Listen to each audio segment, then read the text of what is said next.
Shalom. Bapak Ibu yang kasih khusus yang tadi ikut lomba. Saya cukup senang dan semuanya di luar ekspektasi saya. Semua cukup sangat-sangat bagus. Namun ada beberapa catatan-catatan saya. Nanti catatan tadi saya tinggalkan. Saya tidak baca satu persatu karena ini 9 peserta saya buat catatan tersendiri-sendiri. Yang pertama yang perlu secara umum kita perhatikan karena ini lomba dan walaupun juga bukan perlombaan, kalau kita berkhotbah di gereja kita harus melihat dan memperhatikan itu waktu. Waktu itu kita harus bisa memanajemen waktu supaya khotbah kita itu tidak terlalu panjang. Karena ini kita dibatasi, kecuali ada beberapa gereja-gereja yang tidak membatasi, ya silakan saja khotbah mungkin sejam, 2 jam. Ada juga yang gereja yang membatasi khotbah mungkin hanya 20 sampai 45 menit dan rata-rata seperti itu ya. Jadi kalau terlalu lama juga jemaat itu ngantuk ya, dan mungkin mereka sudah bosan dan setelah itu bukan lagi Roh Kudus yang bekerja, tapi Roh Kudis. Gatal-gatal maksudnya ya. Kemudian karena ini perlu juga memperhatikan struktur khotbah. Khotbah yang baik tentunya setidaknya memiliki 3 ya, pendahuluan, isi, dan penutupnya. Yang dalam pendahuluan itu mestinya diawali dengan sapaan-sapaan, kemudian masuk kepada pendahuluan khotbah, sejarahnya, bisa latar belakang ayat firman Tuhan, masuk ke pembahasan isinya, menggali temanya, ya, kemudian menafsir, ya, memberikan poin-poin penting, kemudian ada aplikasinya, ya. Dan yang terakhir, jangan lupa di bagian penutup itu buat suatu kesimpulan, supaya khotbah yang kita sudah sampaikan tafsirnya terlalu panjang dan kesaksian-kesaksian yang kita masukkan di dalam khotbah kita itu, ya, kadang-kadang yang diingat itu adalah yang terakhir, ya. Kalau panjang itu yang diingat terakhir. Kenapa? Ya maklum, ini otak kita ini kalau udah banyak itu lupa yang terakhir lah yang kita ingat. Nah, disitulah penting kita buat kesimpulan dari poin-poin yang kita sampaikan itu, supaya setidaknya jemaat yang tidak memperhatikan di awal, dia bisa mendapatkan poin-poin penting dalam kesimpulan terakhir. Nah, tentunya tidak terlepas dari struktur khotbah kita, mulai dari pendahuluan, isi, ya, aplikasinya dan sebagainya. Kemudian kalau ada pakaian yang bagus, walaupun ini hanya khotbah perlombaan, saya menganjurkan supaya memakai pakaian yang bagus, ya, yang layak, ya. Ada tadi yang pakai jas, ya. Mungkin karena keterbatasan pakaian kita di sini, ya saya bisa memaklumi. Tapi kalau ada tadi yang pakai jas tapi tidak pakai sepatu, ya mungkin hanya punya sendal, ya, tapi kalau bisa lengkapilah, ya, pakai baju, pakai dasi, pakai jas, ya, jangan lupa pakai sepatu, ya. Walaupun biasanya kita disuruh lepas sepatu di luar, tapi karena ini kita lagi lomba, mungkin boleh diizinkan untuk memakai sepatu, ya. Kecuali kalau ibadah rumah tangga, ibadah di rumah-rumah bolehlah pakai sendal. Biasa pun kita membuka alas kaki. Tapi kalau di depan umum di gereja, ya usahakan berpakaian yang layak, yang bagus, yang rapi. Nah, walaupun itu batik, ya Pak Pendeta ini, ya, yang senior nanti akan menyampaikan. Walaupun batik tapi rapi, ya, tidak mesti pakai jas, dasi, sepatu, tapi rapi. Pakai batik rapi, bagus, itu resmi. Nah, kadang-kadang yang suka sembrono, ya mungkin udah terlalu gaul gitu, ya. Kadang-kadang hanya pakai kaos oblong saja, khotbah di gereja, ya itu menurut saya kurang pantas lah, ya. Jangan ditiru, walaupun ada celananya asal-asalan, mungkin seperti saya agak gaul sedikit, Nah, tapi karena ini tadi kami situasi mau olahraga gitu ya. Tapi supaya layak sedikit jadi saya pakai baju taktikal. Ya. Jadi komunikatif kita juga ya. Setiap kali kita khotbah itu ingat bahwa berkhotbah itu bukan membaca berita. Jadi kadang-kadang ada orang khotbah, dia baca, dia khotbah seolah-olah ini tidak ada orang. Ya, kalau saya khotbah saya harus berusaha untuk berkomunikasi dengan jemaat karena ini penting.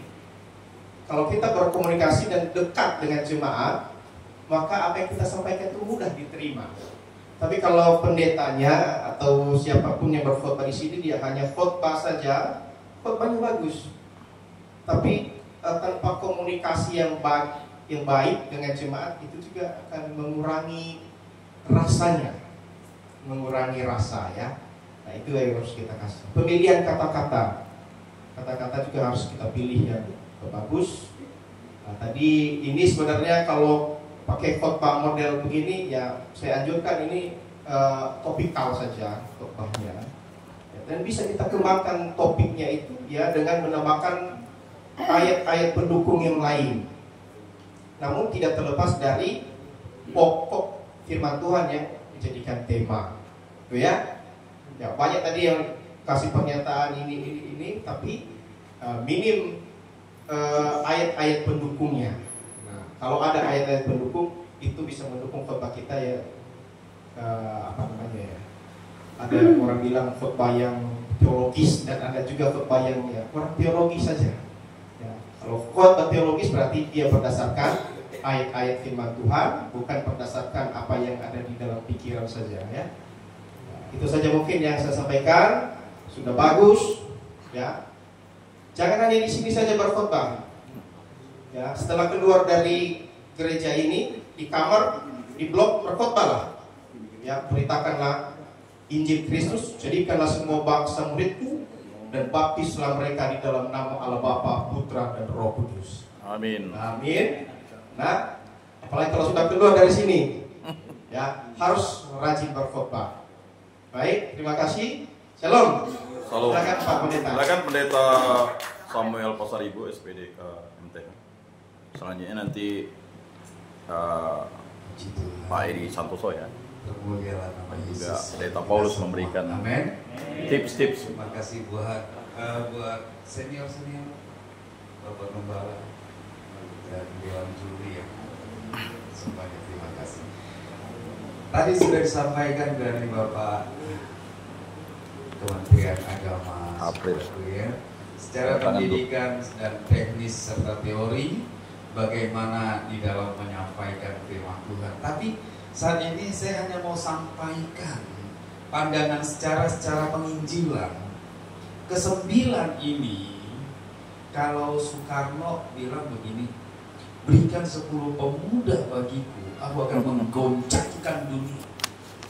Kalau yang 10 orang ini aktif setelah keluar dari tempat ini jadi penginjilan, Kalimantan Barat akan dimenangkan Tuhan. Amin. Amin. Bangkit menjadi pelayan Tuhan. Jangan pandang lagi ke belakang, pandang Yesus yang menanti kita. Haleluya. Itu saja. Tuhan Yesus memberkati kita. Amin. Silakan Pendeta ini untuk memberikan tipsnya. Karena kali ini kesempatannya luar biasa, ada 5 yang nilai ya. Kalau dulu tuh hanya 3. Baik, selamat siang. Jadi pada dasarnya saya senang melihat saudara walaupun dengan segala keterbatasan mungkin bahan ya, bahan seadanya gitu ya. Mereka di luar kan banyak bahan, mungkin orang bisa cari buku khotbah, buku macam-macam untuk belajar. Dengan segala keterbatasan itu, saudara bisa menyampaikan sesuatu yang cukup baik, ya. Yang pasti khotbah itu yang memberkati orang kan begitu. Jadi sesederhana apapun saya selalu percaya, sesederhana apapun suatu khotbah, yang penting pesan itu sampai, itu yang paling penting. Ya, daripada dihiasi kata-kata indah, ya kan? Tetapi tidak ada pesan yang sampai, saudara. Ya, tidak ada yang mendarat, begitu ya. Seperti ibarat saya, bahasa saya adalah bisa membawa orang terbang, tetapi tidak bisa mendaratkannya.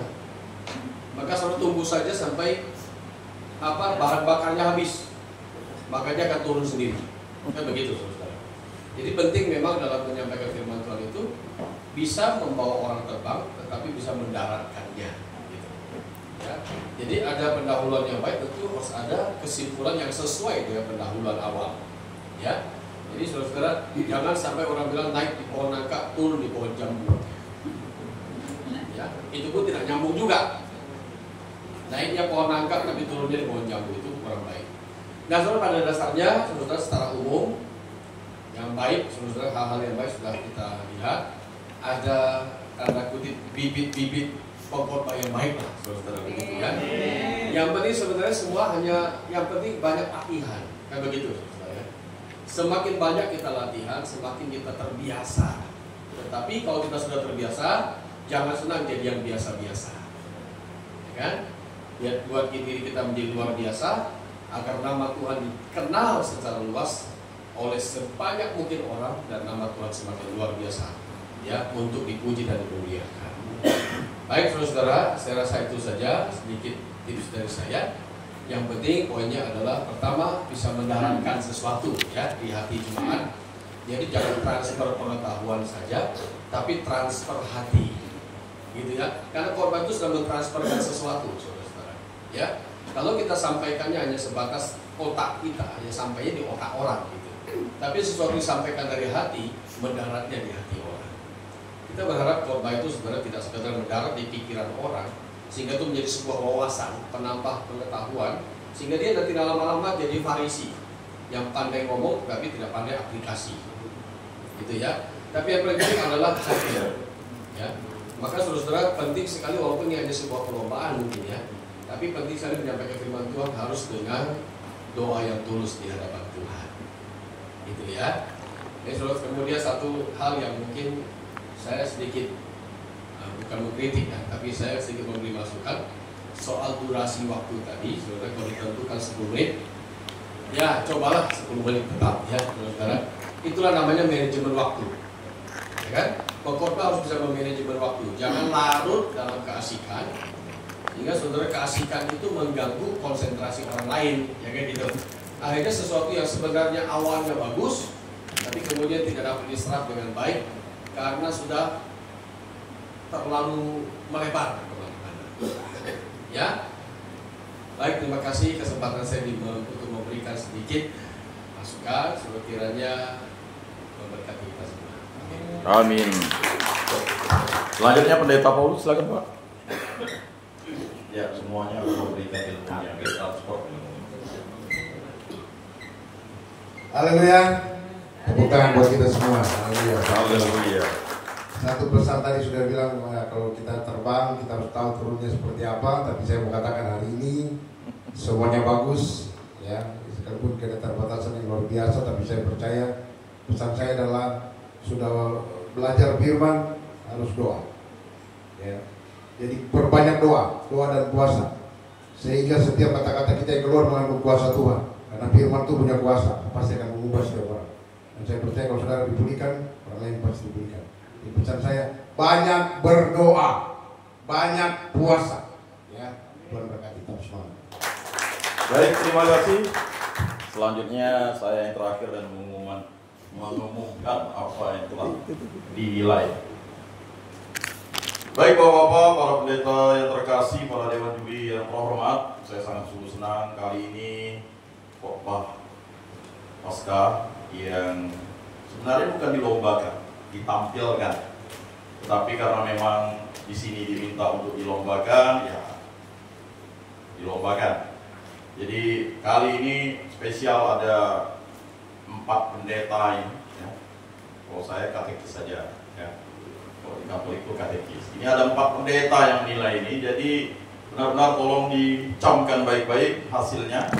Dan puji Tuhan, kali ini rata-rata nilai itu di atas 2000, ya. Saya akan umumkan juara ke-9, ya. Jadi maksudnya lumayan kan, juara 9 dari 10 peserta. Baik, karena semuanya juara, ya. Juara ke-9 jatuh kepada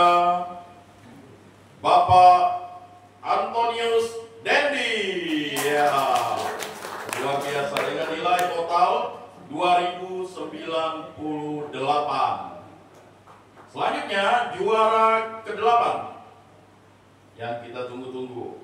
Ya, jatuh kepada Bapak Danuri dengan total nilai 2.117. Selanjutnya juara ke-7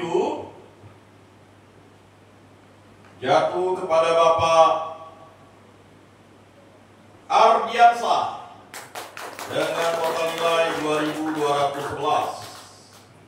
Selanjutnya juara ke-6 jatuh kepada ini legenda kita ini, orang tua kita, Bapak Artis Rusano dengan total nilai 2.217. Beliau akan keluar dan ini luar biasa perkembangannya. Dari pertama kali masuk akhirnya baru ikut lomba dan sungguh luar biasa. Ya. Roh Pak Ngacam turun atas dia. Selanjutnya untuk juara ke-5 jatuh kepada Bapak Pandu Agustinus dengan total nilai 2.224. Baik, 4 besar. Untuk juara ke-4 jatuh kepada Bapak Akiun 2.287. Juara 1 tetap Pak, kan juara harapan 1. Ada 1. Selanjutnya untuk juara 3 jatuh kepada Bapak Laurentius Poirier dengan total nilai 2.296. Baik, ini juara 1 atau juara 2 dulu nih? Coba berdirilah dua orang yang belum disebut. Pastilah juara 1 dan juara 2. Ya. Ya. Juara 2 dengan total nilai 2.303. Sedangkan juara 1 2.314. Selisih 11 poin saja. Ya. Jadi dari 5 juri ini selisih 11 poin saja. Baik. Untuk juara 2 jatuh kepada Bapak Aidi Tinggi dan juara 1 Tertus Awet. Mari kita beri tepuk tangan yang meriah. Sekali lagi pesan dari para pendeta kita tadi, ya, jangan pernah berhenti di sini. Dan tolong setelah menjadi juara-juara ini, ya, ibadat harian atau doa harian pagi dilaksanakan. Dan tolong mereka yang menjadi pengkhotbahnya. Jadi karena sudah ada lagi, jadi 9 kali doa pagi atau ibadat harian itu, tolong mereka wajib berkhotbah. Baik, terima kasih. Ya, hadiah. Baik, untuk Dewan Juri silakan untuk berdiri. Dewan Juri untuk memberikan hadiah kepada juara 1, 2, dan 3. Silakan untuk disaksikan dan dipoto ya. Ini baik, terima kasih untuk teman-teman peserta hari ini. Khusus untuk lomba hari ini kita langsung memberikan hadiah karena kita dibantu oleh Ibu Ane dari Yayasan Mahanaim untuk memberikan hadiah sumbangan dari Yayasan Mahanaim kepada kita di tempat ini. Jadi kami silahkan kepada Ibu Ane untuk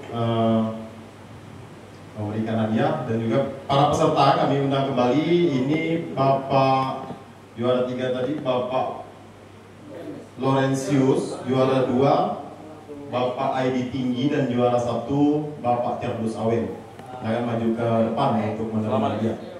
Selamat juga, hampir mau keluar. Selamat Pak ya. Selamat Pak.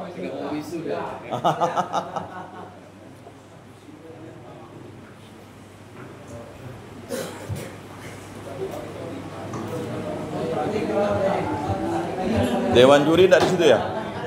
Di belakang. Mari Pak. Ayo kita mengundang Dewan Juri untuk maju ke depan untuk berfoto bersama para peserta yang menjadi juara pada hari ini.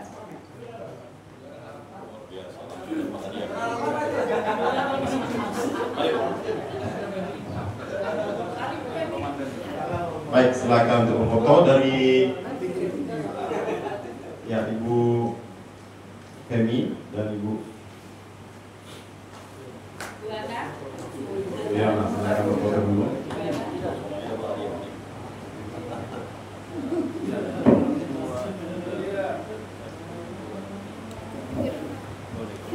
Oke, foto kembali.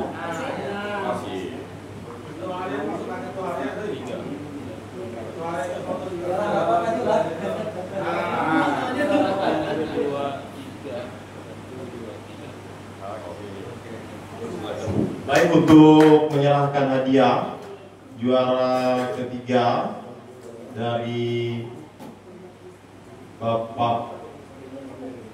Silakan Ibu Ane untuk mengumumkan. Terima kasih, Shalom. Masih semangat kita? Semangat. Oke. Kita sudah mendapatkan para juara-juara ya. Ini juara artinya juara untuk diri sendiri ya. Dan juga harus diaplikasikan tularkan kepada dunia luar. Saya percaya bahwa setelah ini ya nanti di luar pasti seperti yang Pak Samuel katakan akan menggoncangkan dunia untuk melawan jiwa-jiwa. Oke. Saat ini kami dari Yayasan Cahaya Kasih Kehidupan atau Mahana New Life ya, kami akan memberikan sedikit ya, ini sebenarnya bukan hadiah, cuma apresiasi. Nah seperti itu atas kerja kerasnya pada para peserta. Namun kami tidak bisa memberikan semuanya, hanya juara 1, 2, 3, tapi yang lainnya tetap ada tanda mata dari kami. Untuk juara yang pertama silahkan dari Bapak Dimas Kristen Kota. Fotonya jangan lupa ya. Kita ada punya kita kan? Ada punya kita. Ini luar biasa. Selamat, mari kita beri tepuk tangan. Akhirnya ada juga sana ya. Oke, yang kedua, juara kedua diberikan oleh Bapak April. Selamat. Yang foto ya. Mantap. Mantap dan semangat.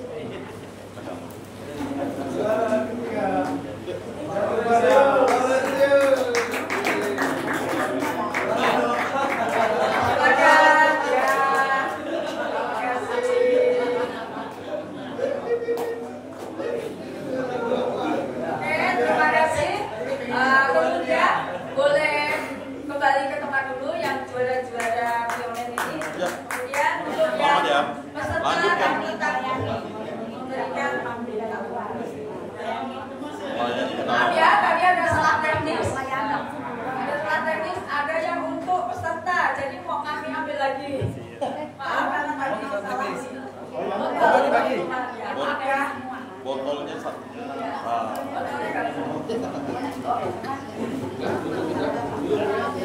Iya, silakan para juri boleh duduk kembali. Dan saya akan minta kepada Bapak Pendeta Samuel untuk menyerahkan kepada Juara 4 Pak Kiun. Yang tidak juara ya, yang tidak juara silakan maju. Silakan Bapak-bapak. Silakan. Semuanya. Terima kasih. Mantap Patis. Ya, dan Bapak Pendeta Paulus silakan. Pak Paulus. Memberikan Pak Paulus. hadiahnya. Silakan. Pak Edi. Bapak Pendeta Paulus. Dia dapat kue itu. Selamat.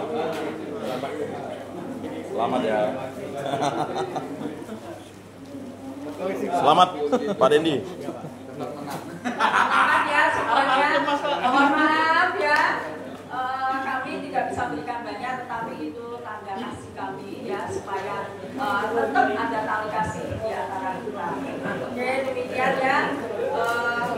Kita sudah mengakhiri, sudah sampai pada akhir acara, mungkin molor ya. Tapi kami berharap bahwa ini akan terus menjadi kerjasama yang baik dengan kita. Nanti kita dapat makan. Oke, demikian ya yang bisa kami sampaikan dari Yayasan Manaim. Saya kembalikan kepada ketua panitia. Baik, terima kasih kami sampaikan atas nama Gereja Oikumene Rutan Ketua Pontianak. Kami menyampaikan terima kasih kepada Bapak-Bapak Pendeta kemudian dari Bapak Yakobus dari Depmak Kota Pontianak, Ibu Ane dari Yayasan Mahanaim, dan juga kepada semua peserta yang hari ini sudah melaksanakan lomba dengan begitu meriah dan baik, sungguh luar biasa. Kami mengucapkan terima kasih, mendoakan semoga pelayanan-pelayanan Bapak dan Ibu selalu diberkati oleh Tuhan Yesus, dan juga ya, kami selalu berharap untuk tetap melayani kami di tempat ini, untuk memimpin kami selalu, untuk mengarahkan kami ke hal-hal yang lebih baik. Demikian yang dapat kami sampaikan. Tidak ada sesuatu yang kami berikan selain doa dan juga harapan kami untuk kesehatan kita semua. Tadi kita dibuka dengan doa, kemudian kita juga ditutup dengan doa. Kepada Pak Yakobus bisa membawa kita dalam doa. Marilah kita berdoa dalam nama Bapa dan Putra dan Roh Kudus. Amin. Allah Tritunggal yang Maha Kudus, kami bersyukur di hadirat-Mu, kami telah melaksanakan lomba ini.